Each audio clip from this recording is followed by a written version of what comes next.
কোন গোপনে মন ভেসেছে ধারাবাহিকে আমরা দেখেছিলাম শ্যামলী অনিকেতের বিয়ের আয়োজন সম্পূর্ণ হয়ে গেছে।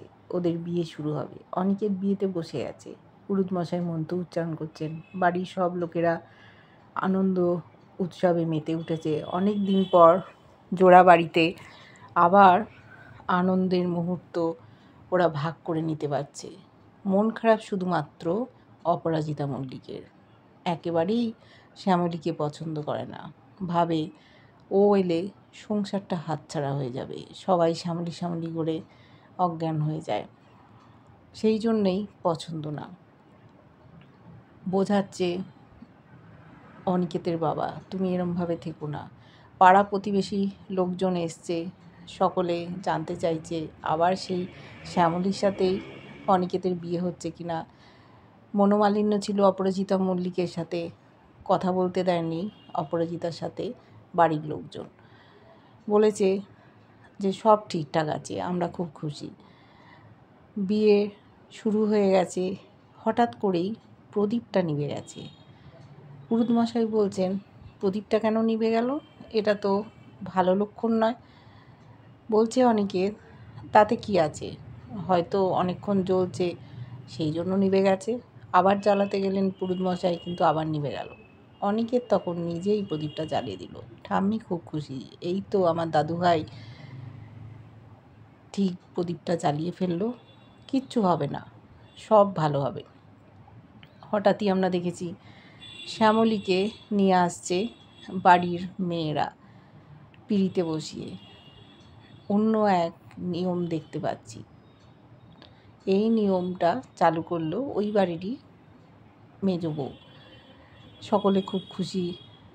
আসছে শ্যামলী পান পাতায় মুখটা ঢেকে।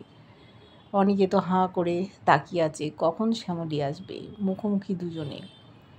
কত স্মৃতি, কত কথা জমে আছে ওদের মনে, যেগুলো শেয়ার করবে। 7 পাক ঘোরানো হলো, মেয়েরাই সব ঘোরালো। ঘুরিয়ে অনিকেতের মুখোমুখি দাঁড় করিয়ে দিয়েছে। শ্যামলী পান পাতার আড়ালে মুখটাকে ঢেকে রেখেছে। সকলে বলছে, এবার তুমি পান পাতাটা সরিয়ে দেখো, আমাদের ছেলে তো তাকিয়ে আছে হাঁ করে। বিন্তি বলছে, ও মালা দিদি, তুমি তাকাও, অনিকেত দা কখন থেকে তোমার দিকে তাকিয়ে রয়েছে, তুমি তাকাবে না? শ্যামলী মনে মনে ভাবছে, হে মহেশ্বর, আমার কপালে এত সুখ লেখা ছিল, স্যার সবার সামনে আমাকে আবার সিঁদুর পরিয়ে দেবেন, আমি তো স্বপ্নেও ভাবতে পারিনি। চিন্তা করছে। এদিকে অনিকেত হাঁ করেই চেয়ে রয়েছে শ্যামলীর মুখের দিকে, দেখছে পান পাতা সরাচ্ছে না। তখন বলল, আপনি কি চাইছেন আমি বলি? তবে আপনি পান পাতাটা সরাবেন? কেমন দেখতে লাগছে আমি দেখব না? শ্যামলী অনিকেতের কথা শুনে আস্তে আস্তে পান পাতাটা ফেলে দিল। দুজনে একে অপরের দিকে অপলক দৃষ্টিতে তাকিয়ে আছে। সবাই খুব আনন্দ মজা করছে।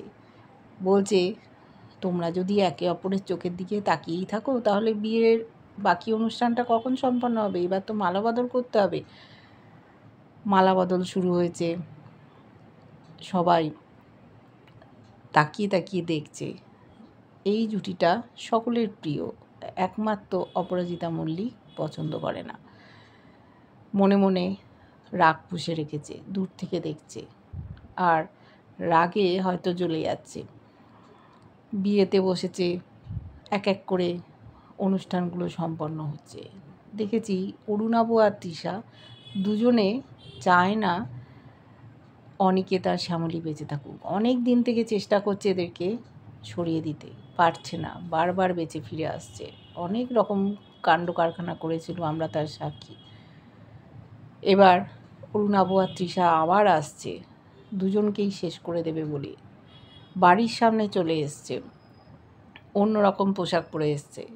তৃষা ভয় পাচ্ছে, বারবার জিজ্ঞেস করছে, তুমি ঠিক করছো তো, নাকি অন্য কোনো লোক দিয়ে কাজটা করাবে? ও বলল, না, শত্রুকে নিজের হাতে মারার আনন্দই আলাদা, আমি এই কাজটা করব, কারোর উপর ভরসা নেই।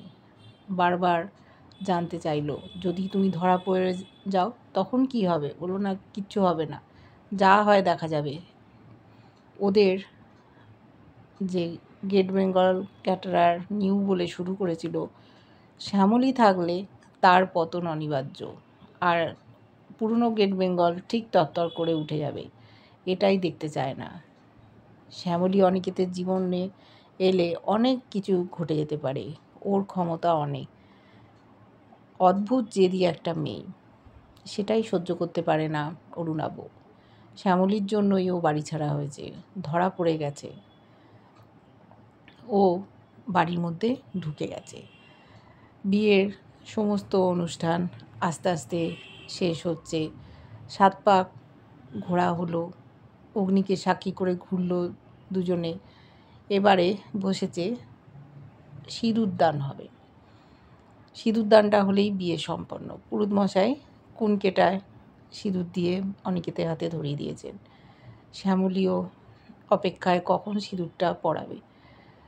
পৌঁছে গেছে অরুণাব, রিভলভার নিয়ে তাক করেছে। ও পুরোপুরি রেডি মারবে বলে। এদিকে অনিকেত অন্যদিকে তাকিয়ে সিঁদুরটা পরাতে যাচ্ছে শ্যামলীকে। ঠিক সেই সময় হঠাৎ একটা গুলির আওয়াজে চমকে উঠেছে সকলে। অরুণাব গুলিটা মারতে গেছিল অনিকেত শ্যামলীকে লক্ষ্য করে, কিন্তু পেছন দিক থেকে ক্যাটারিংয়ের লোকেরা এক ধাক্কা মারাতে গুলিটা গিয়ে লেগেছে ওখানে ফুলদানি দিয়ে সাজানো হয়েছিল সেই ফুলদানির গায়ে। চমকে গেছে বাড়ির লোকজন। সিঁদুরদানটা হলো না। এদিক ওদিক সকলে তাকাচ্ছে। অরুণাব আর নিজে প্রাণের মায়া না করে একেবারে বিয়ের মণ্ডপের সামনে চলে এসছে।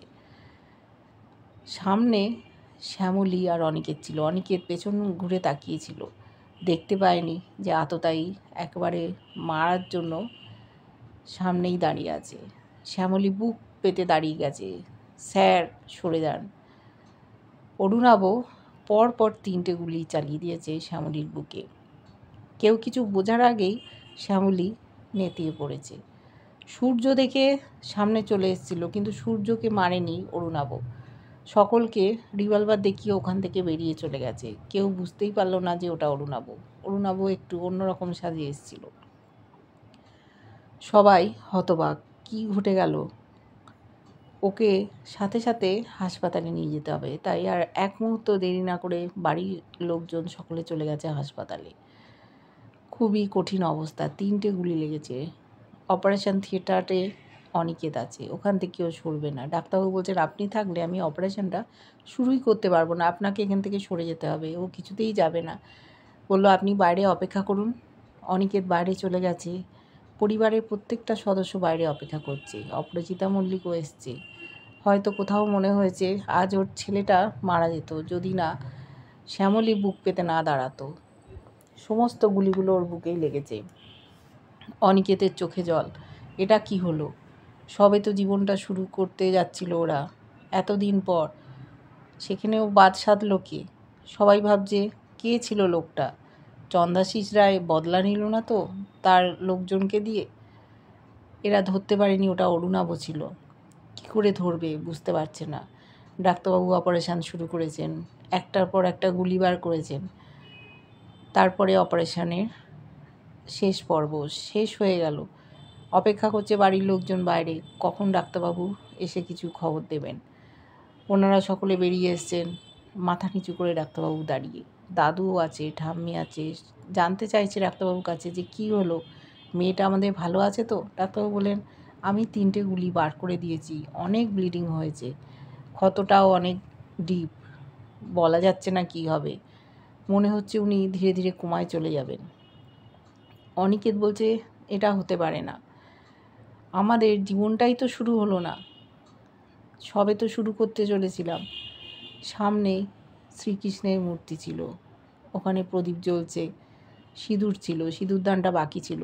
অনিকেত সেই সিঁদুরের কৌটোটা তুলে নিয়েছে, তুলে নিয়ে চলে গেছে অপারেশন থিয়েটারের দিকে। ডাক্তারবাবু বলছেন আপনি যাবেন না, রুগীর ক্ষতি হতে পারে। ওইটুকুই বাকি ছিল বলে সেটাও সম্পূর্ণ করতে চায়। শ্যামলী শুয়ে আছে, কোনো সাড়া শব্দ নেই। অনিকেত ওখানে গিয়ে বলছে আপনি আমাকে ছেড়ে চলে যাবেন? এটা তো হতে পারে না, আমাদের এখন সবে তো শুরু হলো জীবন। কত পথ একসাথে চলতে হবে সিঁদুরটা নিয়ে সিঁথিতে পরিয়ে দিল। এতদিন পর ওরা দুজনে এক হলো।